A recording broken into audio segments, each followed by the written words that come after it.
یہ پاکستان کا ایک اکیلا مسئلہ نہیں ہے، اس کو پورا گلوبل سینیریو میں جو صورتحال پولیٹیکل اکنامک ریجنل پولیٹکس کو چینج ہو رہی ہے وہ سارے سینیریو میں دیکھنا چاہیے. آپ کوئی الگ سے اسٹیٹ نہیں ہے، آپ گلوبل سینیریو کا حصہ ہے. پچھلے مہینے مجھے یو این کا جو ہیومن رائٹس سیشن ہے اور مائنورٹیز کا جو سیشن ہے اس پہ جانے کا موقع ملا. جیلوا میں 294 اسپیکر نے بولا میرے سمجھے ہر ایک کا یہ رونا تھا.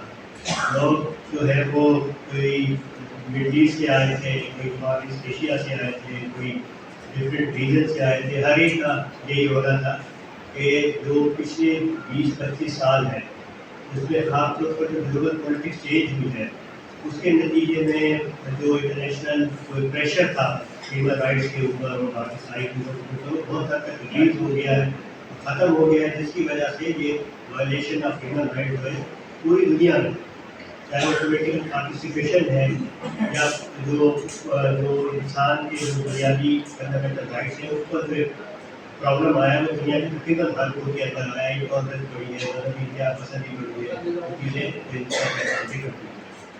تو یہ ایک بہت بڑا ایشو ہے. میرے خیال میں اس کو پورے انسانیت کو، پوری کمیونٹی کو یہ دیکھنا پڑے گا. اگر یہ آج ہم یو این کے چارٹر کے تحت جب بات کر رہے ہیں اس ڈبیٹ پہ تو یہ انٹرنیشنل پریشر تھا جو فرسٹ ورلڈ وار کے بعد لیگ آف نیشن اور پھر سیکنڈ ورلڈ وار کے بعد اقوام متحدہ ایک انٹرنیشنل پریشر کے تحت بنے. آج وہ پریشر نہیں ہے تو اس کی وجہ سے یہ ہو رہا ہے. تو ہمیں گلوبلی اس لڑائی کو لڑنا پڑے گا. دنیا کے ساتھ مل کے کوئی اکیلا ملک اس سے کامیابی نہیں مل سکتا. تو پہلے تو سمجھے کہ یہ کلیکٹیو لڑائی ہے.